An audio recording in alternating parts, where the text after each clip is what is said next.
আল্লাহ তাআলা আমাদেরকে এই গল্পটা বইলে বুঝাতে চাচ্ছেন, দেখো এই জাতিকে আমি স্পষ্ট করে দেখাইছিলাম যে আমি আল্লাহ সত্য এবং যে নবীকে প্রেরণ করছে ওই নবী কি সত্য, অতএব তোমরা মানো জান্নাত পাইবা। তারা মানে নাই, তারা জাহান্নামে গেছে। তোমাদেরকে বলতেছি, তোমাদের কাছে এই গল্প বলতেছি এই জন্য তোমরা যেন এখন আর অবিশ্বাস না করো। এখন যদি তোমরা আমি আল্লাহকে মানো, আমার কোরআনের যে বিধান আছে ওই বিধানগুলোকে মানো, 5 ওয়াক্ত নামাজ পড়ো, তাহলে তারা জাহান্নামে গেছে, কিন্তু তোমাদেরকে আমি আল্লাহ পুরস্কার স্বরূপ মহা পুরস্কার জান্নাত দিব। সুবহানাল্লাহ। এই গল্পটি এই জন্য আল্লাহ তাআলা বলছেন। তো ঠিক এইভাবে করতে করতে করতে করতে আল্লাহ তাআলা যতগুলো নবী দুনিয়ার মধ্যে প্রেরণ করছেন সব নবীকে, প্রায় সব নবীকে তার জাতি পরীক্ষার মধ্যে ফেলাইছেন। আর পরীক্ষার মধ্যে যখন ফেলাইছেন ওই জাতি জানছে, আর কেউ জানছে না। কিন্তু আমরা হলাম এমন বিশেষ এক জাতি, কোন নবীর সাথে কি হয়েছে, কিভাবে হয়েছে, ফলাফল কি, সবকিছু আমরা জানি, ঠিক কিনা বলেন? ইব্রাহিম আলাইহিস সালামকে আগুনের মধ্যে ফেলাইছে। তারা তো মনে করছে ইব্রাহিম আলাইহিস সালাম আগুনের মধ্যে পুড়ে জ্বলে শেষ, কিন্তু আগুনের মধ্যে কি ইব্রাহিম আলাইহিস সালাম পুড়ছিল বলেন? তো আগুনের মধ্যে যে আগুনের স্বভাব হলো পোড়ায়া দেওয়া, জ্বালায়া দেওয়া, কিন্তু আগুন যে 40 দিন পর্যন্ত জ্বলার পরেও ইব্রাহিম আলাইহিস সালামের একটা পশমও পড়তে পারে নাই, এই ক্ষমতা কার ছিল? আল্লাহর ছিল। এরপরও কি আল্লাহকে অবিশ্বাস করার কোনো সুযোগ আছে বলেন? এই ঘটনাগুলো কোরআন শরীফের 17 নম্বর পারার 5-6 নম্বর পৃষ্ঠার মধ্যে আল্লাহ তাআলা ইব্রাহিম আলাইহিস সালামের এই ঘটনা বলছেন। তো এই ঘটনাগুলো আল্লাহ কোরআন শরীফের মধ্যে বারবার কেন বলছেন? যাতে করে আমরা বিন্দু পরিমাণ সন্দেহ না করি। ইসলাম যে সত্য, আল্লাহ যে সত্য, নবী যে সত্য, দেখেন কেন আমাদেরকে মানে বিশ্বাসটা কেন করতে হয়। এই যে জুমার নামাজ পড়তে আসছি, প্রায় 1 ঘন্টার সময় আমরা মসজিদের মধ্যে থাকবো, এদিকে সারা দিন না খায় থাকতেছি, আমরা কি কোনো কিছু দেখছি বলেন? আমরা কি কেউ নবী দেখছি? আল্লাহকে কোনোদিন কেউ দেখছি? দেখি নাই। জান্নাত জাহান্নাম দেখছি? দেখি নাই, কিচ্ছু দেখি নাই, শুধু শুনছি। এই শোনার পরেই আমরা ঘন্টার পর ঘন্টা আল্লাহর ঘর মসজিদে বসে রয়েছি। এই ফজরের পর থেকে নিয়ে সন্ধ্যা পর্যন্ত কোনো কিছু খাবো না। কার উপর বিশ্বাস করে? নাকি দুনিয়ার কোন মানুষের উপর বিশ্বাস করে বলেন? আমরা যদি গোপনে গোপনে খাইতে বুঝতে পারবে, ধরতে পারবে? অনেকের চেহারা এমন আছে, সে খাইলে চেহারা যেমন দেখা যায়, না খাইলে চেহারা একই দেখা যাবে। চেহারার মধ্যে কোনো পরিবর্তন সবার হয় না, কারো কারো হয়, কিন্তু অনেক মানুষ এমন আছে খাইলে চেহারা যেমন আশ্চর্য, না খাইলে চেহারা একই দেখা যায়। এখন সে যদি গোপনে গিয়ে পানি খাই আইসা বলে আমি রোজা আছি, আমরা কিছু করতে পারবো বলেন? কিন্তু এরপরও সে খায় না, কেন খায় না বলেন? আল্লাহর জন্য খায় না। এরপরে না, রাত্রিবেলাতে সারাদিন রোজা রেখে ক্লান্ত হয়ে গেছি, রাত্রিতে ঘুমিয়ে পড়বো অথবা ধরেন অবসর নিব, কিন্তু রাত্রিতে এসে আবার দাঁড়ায় দাঁড়ায় কোরআন তেলাওয়াত শুনতেছি, 20 রাকাত নামাজ দাঁড়ায় দাঁড়ায় পড়তেছি। কার জন্য পড়ি ভাই? আল্লাহর জন্য পড়ি। এই যে আমরা যে আল্লাহর জন্য কাজগুলো করতেছি, এগুলো যেন আস্থা এবং বিশ্বাসের সাথে করি, এই জন্যই আল্লাহ তাআলা কোরআন শরীফের মধ্যে ওই গল্পগুলো আমাদেরকে জানাই দিছে। জানানোর তো দরকার ছিল না। ওই জাতি মানে নাই, তাদেরকে আল্লাহ ধ্বংস করে দিচ্ছে। আমরা জানলি কি না জানলি কি না, আল্লাহ বলতে চাচ্ছেন দেখো তাদের ওই গল্পগুলো তোমাদেরকে এই জন্য বলতেছি তোমরা যেন শান্তি মতো স্থির চিত্ত নিয়ে আমি আল্লাহর ইবাদত গুলো বেশি বেশি করতে পারো। সুবহানাল্লাহ। সর্বশেষ যখন আমাদের নবীর পূর্বে হযরত ঈসা আলাইহিস সালাতু ওয়াস সালাম আসলেন, দেখেন এই গল্পটা আরো আকর্ষণীয়। ঈসা আলাইহিস সালাম আসলেন, আসার পর জাতিকে দাওয়াত দিলেন, জাতি দাওয়াত মানলো না। কিছু লোক তো শব্দ মনে থাকে, মানে কিছু লোক মানলো, অধিকাংশ লোক কি করলো না, মানলো না। ঈসা আলাইহিস সালামকে না মানার কয়েকটা কারণ। একটা কারণ তো ছিল ঈসা আলাইহিস সালাম নবী কি নবী না তারা বুঝতে পারতেছিল না। দ্বিতীয় নম্বর কারণ ছিল, আপনারা জানেন যে পৃথিবীর মধ্যে যতগুলো আশ্চর্যজনক ঘটনা, এর মধ্যে 1 নম্বর আশ্চর্যজনক ঘটনা ছিল হযরত ঈসা আলাইহিস সালাম নিজেই। কারণ পৃথিবীর সমস্ত মানুষ বাবা এবং মা এর মাধ্যমে দুনিয়ার মধ্যে আসছে, শুধুমাত্র ঈসা আলাইহিস সালাতু ওয়াস সালাম কার মাধ্যমে আসছেন? মায়ের মাধ্যমে আসছেন। তার কোনো কি ছিল না? বাবা ছিল না। তো তার যেহেতু বাবা ছিল না, আল্লাহর কুদরতের মাধ্যমে আল্লাহ তাআলা ঈসা আলাইহিস সালামকে দুনিয়ার মধ্যে দিয়েছেন, এই জন্য অনেকে তাকে বিশ্বাস করতেছিল না, বিশ্বাস করতে পারেনি স্বাভাবিকভাবে। অনেক বড় ইতিহাস, কোনদিন সময় পেলে বলবো। তো ঈসা আলাইহিস সালামকে বিশ্বাস করলো না, করতে পারতেছিল না। তখন তার আশেপাশে যারা ছিল তারা বলতেছিল যে আমাদের মনের সন্দেহ দূর করার জন্য, বা যারা আপনাকে নবী মনে করে না, আপনাকে অবিশ্বাস করে, বা যারা আপনাকে নিয়ে ভিন্ন মন্তব্য করে, তাদেরকে দেখানোর জন্য আপনি আমাদেরকে একটা কারবার দেখান। কি কারবার দেখছেন তো? অন্য নবীরা কি বলছে, অন্য নবীদেরকে তার উম্মত কি বলছে। ঈসা আলাইহিস সালামের জাতি যারা ছিল তারা বলল যে আপনি যদি সত্যি নবী হয়ে থাকেন, যারা আশেপাশে ছিল তারা বিশ্বাস করতো আপনি সত্যি নবী, এটা বিশ্বাস করার জন্য আপনি এক কাজ করেন।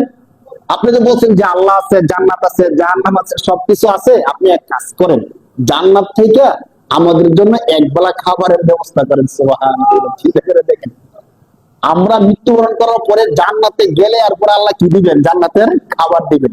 তো সে শুনছেন ঈসা আলাইহিস সালাম তো সাময়িকভাবে বলতে গেলে আমরা বলি না যে নেক কাজ করেন, ভালো কাজ করেন, আল্লাহ জান্নাত দিবেন, জান্নাতের খাবার দিবেন, জান্নাতের খানা এই এই। আপনাকে কেউ কোনদিন বলছেন যে ওই যে ঠিক আছে তাহলে আল্লাহকে একদিন বলেন আমাদেরকে জান্নাতের খাবার দিতে? এমন কথা কিন্তু আমাদের মনেও কি আসে না। কিন্তু কেমন জাতি ছিল চিন্তা করে দেখেন, যখন বয়ান করছে তাদেরকে বোঝাইছে যে ভালো কাজ করলে জান্নাত পাবেন, খারাপ কাজ করলে জাহান্নামে যাইবেন। তো তারা বলতেছে আচ্ছা তাহলে এক কাজ করেন, জান্নাতে যাওয়ার পরে তো সারা জীবন থাকবো খাবো, তো এখন অন্তত এক বেলার জন্য জান্নাত থেকে আমাদেরকে কি এনে দেন? খানা এনে দেন। চিন্তা করেন, এটা কি খালি কথার কথা যে জান্নাতে খানা এনে দেন? তো এমন তো বিষয় না যে ঠিক আছে আপনারা বাড়িতে গিয়ে ঘুমান, সকালে উঠে দেখবেন জান্নাতে খাবার এসে রয়েছে। এমন করলে তো তারা কি করবে না? বিশ্বাস করবে না। একবারে চোখের সামনে তারা দেখতে হবে যে আসমান থেকে খাবার নামতেছে, তারা খাবার খাবে, খাওয়ার পরে বুঝবে যে স্বাদ কেমন। হ্যাঁ ঠিক আছে, স্বাদ ঠিক আছে, তখন তারা বলবে হ্যাঁ আমরা অ্যাকসেপ্ট করলাম, ঠিক আছে এটা এবার আপনি সত্য নবী। ঠিক এমনটাই হয়েছে। তারা বলছে স্বাভাবিকভাবে হলে আমরা বিশ্বাস করবো না, মানে আমরা চলে গেলাম, আইসা দেখলাম আপনার দরবারে অনেক ভালো ভালো খানা, খাবো এরপরে মানবে এমন না। আমাদের চোখের সামনে আপনি জান্নাত থেকে খাবারের থালা নামবে, আমরা খানা দেখবো নিজের চোখে, খাবার খাবো, খাওয়ার পরে দেখবো যে না দুনিয়ার খাবারের স্বাদ এক আর জান্নাতের খাবারের স্বাদ আরে, তখন আমরা বিশ্বাস করবো যে আপনি সত্য নবী। ঠিক সত্যি সত্যি আমাদের কোরআন শরীফের মধ্যে একটা সূরা আছে, এই নামের সূরা নাজিল হয়ে গেছে, সূরাতুল মাইদা। তারাবির মধ্যে আমরা পড়ে ফেলছি সূরাত মাইদা, এর অর্থ হলো দস্তরখান, খাবারের প্লেট। হ্যাঁ, তো সত্যি সত্যি আল্লাহ তাআলা এই সূরার মধ্যে 6 নম্বর পৃষ্ঠায় আল্লাহ তাআলা আলোচনা করছেন আসমান থেকে আল্লাহ পাক রব্বুল আলামিন একটা মায়েদা নাজিল করছেন। মায়েদা মানে দস্তরখান বা খাবারের প্লেট নাজিল করছেন, যে প্লেটের মধ্যে জান্নাতের অনেক রকমের খাবার ছিল। সুবহানাল্লাহ। দেখবেন কোরআন শরীফের অন্তত তরজমাও যদি আপনারা পড়েন, আমি যে কথাগুলো বলছি সবগুলো পাইবেন। অন্তত কোরআন শরীফের বাংলা তরজমাও যদি আপনারা কেউ পড়েন, তারা দাবি করলো যে আপনি খাবার দেন। প্রথম নবী বলছেন তোমরা বলো কি, যে দাবি হলো আল্লাহর ইবাদত করতে থাকো, মৃত্যুর পরে আল্লাহ দিবে। তারা বললো না নবী আমাদেরকে দেখাইলে সবচেয়ে ভালো হয়। তখন ঈসা আলাইহিস সালাম আল্লাহ তাআলার কাছে বলল, ক্বালা ঈসা ইবনে মারইয়াম আল্লাহুম্মা রাব্বানা আনজিল আলাইনা মাইদাতাম মিনাস সামা তাহমি ইলাইহিম ওয়ারযুকহুম মিনাস সামারাতি লাআল্লাহুম ইয়াশকুরুন। ঈসা আলাইহিস সালাম বলেন যে আল্লাহ রব্বানা, হে আমার রব, আনজিল আলাইনা, আপনি আমাদের উপর নাজিল করেন মাইদাতাম মিনাস সামা, আসমান থেকে খাবারের প্লেট নাজিল করেন। আর আপনারা একটা কথা জানেন যে যত নবী ছিল সমস্ত নবীগণ ছিলেন মুস্তাজাবুদ দাওয়াত। এর অর্থ হলো নবীরা যে দোয়া কবুল করতেন আল্লাহ তাআলা সেই দোয়া কি করতেন? কবুল করে নিতেন। তো তিনি যখন দোয়া করলেন আল্লাহ তাআলা তার এই দোয়া কবুল করছেন। বাকি আল্লাহ তাআলা একটু কথা বলছেন যে শোনো নবী, তারা যে দাবি করছে আমি দাবি পুরো করব, কিন্তু এই দাবির পরেও যদি আপনাকে কেউ অস্বীকার করে লাউ আযিবান্নাহু আযাবান শাদীদা, আমি আল্লাহ তাদেরকে প্রচন্ড রকমের শাস্তি দিব। কেন? কারণ আমরা শুধু শুনছি মানতেছি না, কিন্তু চোখের সামনে দেখার পরেও যদি কেউ অস্বীকার করে তার কিন্তু আর কোনো কি নাই, ছাড় নেই। তো যুগে যুগে এই গল্পগুলো আসছে। ঠিক আসমান থেকে খাবারের বর্তন আসছে, খাবারের মধ্যে জান্নাতের খাবার ছিল। যারা দাবি করছে তারা সবাই খাবার কি করছে? খাইছে। খাওয়ার পরে বুঝছে যে না সত্যিটা জান্নাতের খাবার। এরপরে গিয়ে বলছে যে হ্যাঁ নবী আপনি কি নবী? সত্য নবী।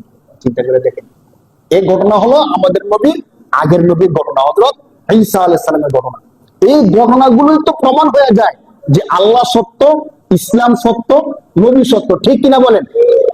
এই গল্পগুলো মানে ইসলাম সত্য হওয়ার জন্য কি আর কোন কিছু দরকার পড়ে? এখন দেখেন এই সবগুলো ঘটনা কোরআন শরীফের মধ্যে আসছে, এর মানে হলো আমি যে কয়েকটা গল্প বলছি এই সবগুলো ঘটনা কোথায় আছে? সরাসরি কোরআনে আছে। আমি আপনাদেরকে রেফারেন্স দিয়ে বলছি। তো কোরআনের মধ্যে আছে, এর মানে হলো ঘটনাগুলো সত্য। আর ঘটনাগুলো সত্য, এর মানে হলো আল্লাহ সত্য, আল্লাহ রসুল সত্য, কোরআন সত্য, ইসলাম সত্য, ঠিক কিনা বলেন? এখন যদি সত্যি আল্লাহ সত্য হয়, কোরআন সত্য হয়, ইসলাম সত্য হয়, তাহলে কোরআনের যতগুলো কথা বিধান আছে এই বিধানগুলো সত্য নাকি মিথ্যা? সত্য। কোরআনের সমস্ত বিধানগুলো যদি সত্য হয়, আমরা যদি এই বিধানগুলো না মানি, আমাদের জন্য জান্নাত নাকি জাহান্নাম? জাহান্নাম সরাসরি। মানে এই সবগুলো সত্য প্রমাণ হয়ে যাওয়ার পরেও আমি যদি নামাজ ছেড়ে দিই, যে হাদিসের মধ্যে রাসূল সাল্লাল্লাহু আলাইহি সাল্লাম বলেন যে নামাজ ছেড়ে দিলে, একজন ব্যক্তি যদি নামাজ ছেড়ে দেয় তার জন্য হাজার হাজার বছর জাহান্নাম। কি বলেন? আমরা কি একদিনের জন্য জাহান্নামের আগুন সহ্য করতে পারবো বলেন? সম্ভব? যদি কোরআন সত্য হয়, নবী সত্য হয়, তাহলে নামাজ না পড়লে জাহান্নামে যেতে হবে, কথা সত্য না মিথ্যা? আরেকটা কথা জিজ্ঞেস করি, কঠিন হয়ে যায়, যদি সবকিছু সত্য হয়, সুদি কারবার করলে জাহান্নামে যেতে হবে, কথাটা সত্য নাকি মিথ্যা? এই কথা যদি আমি এখান থেকে বলি, দেখি আপনারা রাগ করার বিষয়? কারণ আমি তো আপনাদেরকে কোরআনের বিধানটা জানাই দিতেছি। কেউ যদি রাগ করে কোরআনের সাথে রাগ করবে, কেউ রাগ করলে অন্য কিছুর সাথে রাগ করবে, নাকি এখান থেকে যারা বলে তাদের সাথে রাগ করবে? তাদের সাথে যে রাগ করে কেমন হয়ে গেল? কারণ আমাদেরকে তো এখানে বসানো হয়েছে কোরআনে কি আছে বলার জন্য, ঠিক কিনা বলেন? হাদিসে কি আছে বলার জন্য। এখন আমি এখানে বসে যদি কোরআনের কথাটা না বলি, হাদিসের কথাটা না বলি, কতগুলো কিচ্ছা কাহিনী, মিষ্টি খাওয়ার সুন্নত, শুধু সুন্নত মানে মিষ্টি খাওয়ার গল্পগুলো যদি বলি, কোরআনের কথাগুলো যদি না বলি, আমি কি আমার দায়িত্বটা পালন করলাম? তাহলে কি লাভ হলো আমাকে এখানে বসে? তো দেখেন, এই জন্য আমি যে কথাগুলো বলি, কথাগুলো যদি কোরআন থেকে বলি, আমি যে কথাগুলো বলি যদি সহিহ হাদিস থেকে বলি, তাহলে কি আমার উপর রাগ করার কোন বিষয় আছে ভাই? না, বরং মনে মনে বলতে হবে, আমি যদি অপরাধের করে থাকি, অপরাধের জন্য ছেড়ে দিই, ঠিক কিনা বলেন? আর যদি অপরাধ না করে থাকি, আলহামদুলিল্লাহ, আমি আল্লাহর একটা সাচ্চা একটা বান্দা, যে বান্দাকে আল্লাহ পুরস্কার স্বরূপ জান্নাত দিবেন। সুবহানাল্লাহ।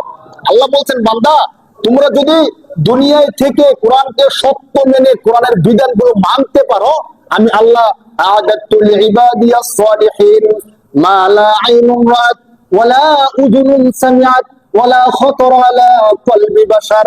আল্লাহ বলেন, বান্দা যদি দুনিয়ার মধ্যে থেকে কোরআনকে সত্য মেনে আমি আল্লাহর ইবাদতগুলো করতে পারো, আমি আল্লাহ জান্নাতের মধ্যে তোমাদের জন্য এত চমৎকার ভাবে বাগান সাজাইছি, যে জান্নাতের বাগান কোন চোখ দুনিয়ায় কোনোদিন দেখে নাই। সুবহানাল্লাহ। আল্লাহ বলেন, দুনিয়ার সব দেখছো, কিন্তু আমি আল্লাহ তোমাদের জন্য এত চমৎকার জান্নাত সাজাইছি, যে জান্নাত দুনিয়ার মধ্যে কোন চোখ কোনোদিন দেখে নাই। ওয়ালা উযুন সামিআত, কোন কান এই জান্নাতের বর্ণনা কোনোদিন শুনে শেষ করতে পারে নাই। ওয়ালা খাতারা আলা কলবি বাশার, শুধু এতটুক না, কোনোদিন তোমরা কল্পনা করেও শেষ করতে পারবে না। সুবহানাল্লাহ। অনেক কিছু আছে হয়তো আমরা দেখছি, না দেখলে আমরা শুনছি, না শুনলেও আমরা কিন্তু মনে মনে অনেক বড় বড় বিষয় কল্পনা করি, ঠিক কিনা বলেন? মানে মনে মনে মনে করি যে আমার 100 তলা একটা বিল্ডিং হবে, স্বর্ণের একটা বাড়ি হবে, অনেক কিছু কল্পনা করতে পারি না? আমাদের এমন শক্তি আছে, কল্পনা তো করতে পারি অন্তত।